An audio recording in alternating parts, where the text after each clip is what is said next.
1906 का जो coinage act है उसके अनुसार जो बात करें उसके अनुसार सोना रखा जाता है 777 मिलीग्राम सोना। लगभग जब 1 रुपया जब छपता है तो उस 1 रुपये के बराबर में सोना रखा जाता है 777 मिलीग्राम, यानी कि लगभग पौना ग्राम सोना। तो वो सोना रखा कैसे जाता है, उसके पीछे का पहले मोहर हुआ करती थी, मोहर और रुपया। तो सीधे कहीं पर नहीं लिखा हुआ कि 777 मिलीग्राम सोना रखा जाता है।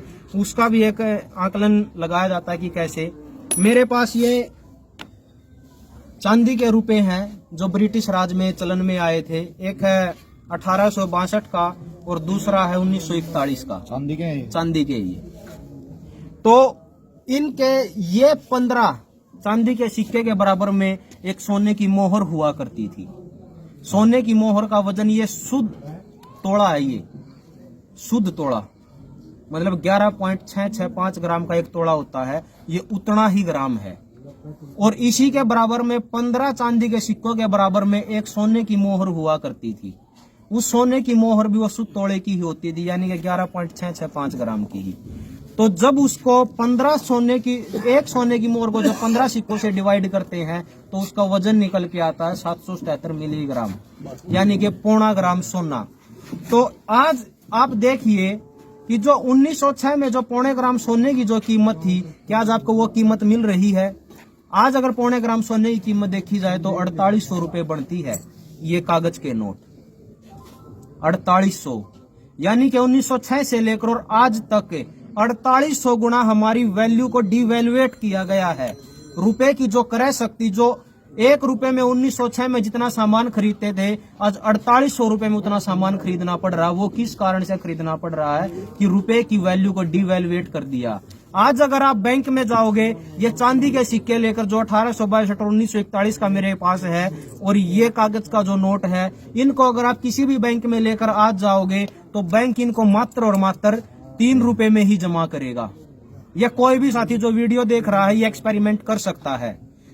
रुपया वो लेकर जाए जिस पर लिखा हो 1 रुपया, तो जब वो 1 रुपए में वो इनको 3 रुपए में ही जमा कर रहे हैं। अब इसमें तो हमारे को एक चाय का कप भी नहीं मिल रहा, और इस एक नोट में, इस एक सिक्के में जो 1862 का है, इसके अंदर हम 80 चाय के कप पी सकते हैं, और इसके अंदर हम लगभग 50 चाय के कप पी सकते हैं जो 1941 का है।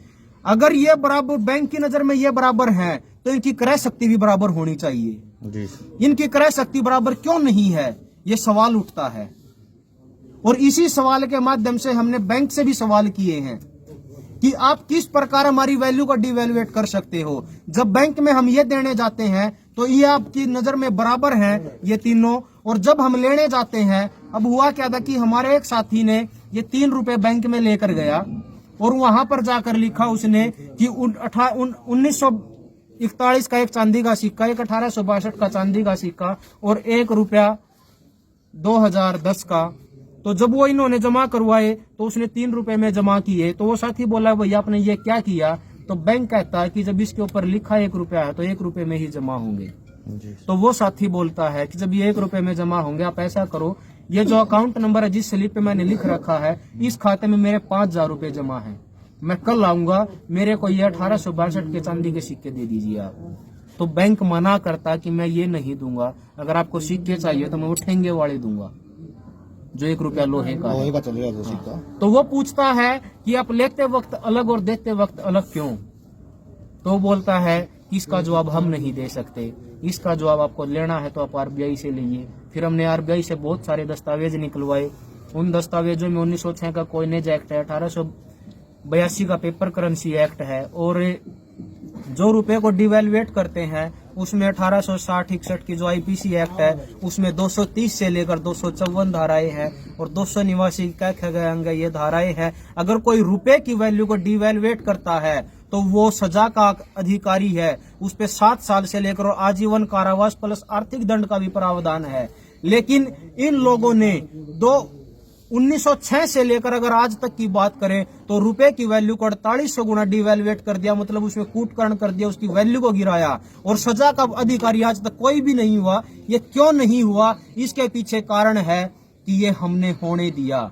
बहुत से लोग बोलते हैं कि हमारे ऊपर अंग्रेजों ने इतने दिन राज किया। अंग्रेजों ने राज नहीं किया था भाई, हमने राज होने दिया था, करवाया।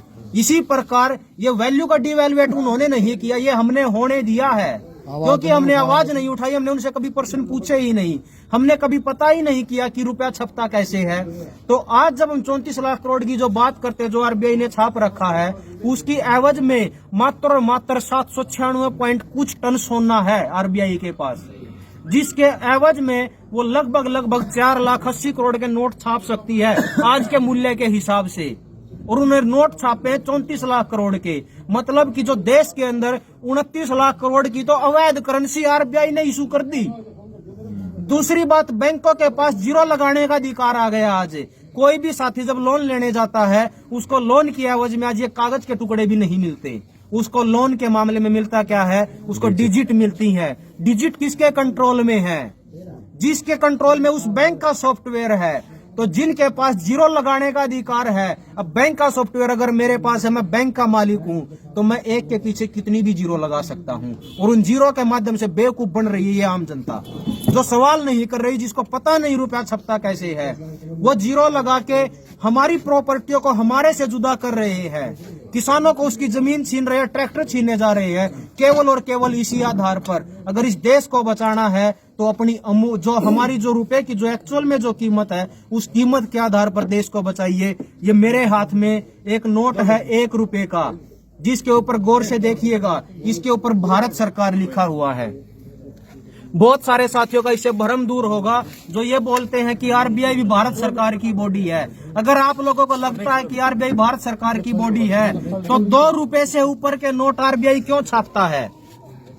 1 रुपए का नोट भारत सरकार छाप रही है, और 2 से लेकर, और ये 2000 का अंतिम नोट है मेरे पास, इसके ऊपर रिजर्व बैंक ऑफ इंडिया है। मतलब ये नोट आपस में बता रहे हैं कि रिजर्व बैंक ऑफ इंडिया अलग है और भारत सरकार है वो अलग है। ये कोई एक बॉडी नहीं है। ये जो बॉडी है आरबीआई है, ये कंट्रोल हो रही है वहीं से, इंग्लैंड से, जिनके हम गुलाम रहे थे। और ये भारत सरकार के पास केवल और केवल यही औकात है कि वो मात्र और मात्र 1 रुपए का नोट छाप सकती है। अगर भारत सरकार ये नोट छापने लग जाए तो देश आर्थिक गुलामी से आजाद हो जाएगा। लेकिन भारत सरकार के अंदर जो सत्ताधारी, या 1947 से लेकर आज तक जिन जिन पार्टियों ने राज किया है, जो आज भी सत्ता के अंदर है, आज बीजेपी की है, किसी के अंदर इतनी कुवत नहीं है, किसी के अंदर इतना मादा नहीं है कि वो इन नोटों को हटाकर भारत सरकार सारे नोट छापने लग जाए। अगर ये नोट भारत सरकार छापने लग जाए तो भी देश आर्थिक गुलामी से आजाद हो सकता है। लेकिन ये लोग नहीं चाहते, क्योंकि हमें पता ही नहीं है कि ये किस गोपनीयता की शपथ लेते हैं। आप लोग सब देखते हैं कि जो विधायक होता है, जो एमपी होता है, जो मंत्री होता है, जो मुख्यमंत्री होता है, वो जब शपथ लेता तो वो एक ही बात बोलता है कि मैं भारत की अखंडता, संप्रभुता और गोपनीयता की शपथ लेता हूं। क्या किसी ने कभी पूछा कि वो गोपनीयता क्या है?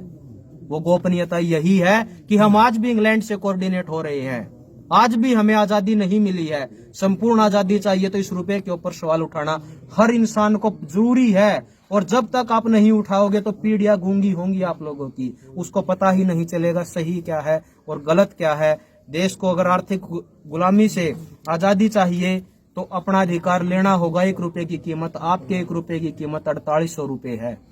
और जब आपके डॉलर के मुकाबले आपके रुपए की कीमत 80-82 रुपए है, तो आप अपने नौजवानों को दूसरे देशों में भेज रहे हो काम करने के लिए। जब उन नौजवानों को पता चलेगा कि हमारे रुपए की कीमत 4800 है, यानी कि अगर उस डॉलर के मुकाबले देखे जाए तो लगभग $60 के आसपास आएंगे। तो जब उनको पता चलेगा कि हमारे रुपए की इतनी कीमत है, तो कौन जाएगा देश छोड़ के? लेकिन सवाल कोई नहीं करता। सवाल करेंगे तो अपने अधिकार मिलेंगे भी, किसान को भी उसकी फसल का वाजिब दाम मिलेगा और आम इंसान को भी उसकी मेहनत का हक मिलेगा। हमारे पूर्वज जो 1 रुपए में जितना सामान खरीद के लाते थे, आज वो हमें नहीं मिलता। और इसके अंदर डिवैल्यूएट करने के ऊपर जो कानून, जो मैंने धाराएं बताई हैं, अगर वो धारा इनके ऊपर लगाई दी जाए, इन गुंडों के ऊपर, इन बैंक वाले गुंडों के ऊपर, इन जो सत्ता के अंदर बैठे गुंडे हैं, इनके ऊपर लगा दी जाए, तो आप देखिए कि देश कहां से कहां तक चला जाएगा। अंग्रेज जो बोलते हैं ना कि हमारे देश का जो युवा कभी अमेरिका जा रहा है, यूरोप की कंट्रियों में जा रहा है, अगर हमारे रुपए की कीमत एक्चुअल में मिलने लग जाए तो वो गोरे यहाँ पर काम करने आएंगे। इतना मादा है हमारे रुपए के अंदर। भारत की हुंकार है, भारत की हुंकार है। आखिरी बात ये है भी भारत में कानून एक होना चाहिए। दो कानून क्यों है? गरीब आदमी के साथ अत्याचार और बड़े बड़े उद्योगपतियों का कर्जा माफ, ये हम सहन नहीं करेंगे। सारा सबके लिए कानून एक होना चाहिए। जनता ही सरकार है, किसान मजदूर एकता जिंदाबाद, किसान मजदूर एकता। देश की रक्षा कौन करेगा? चलो भाई।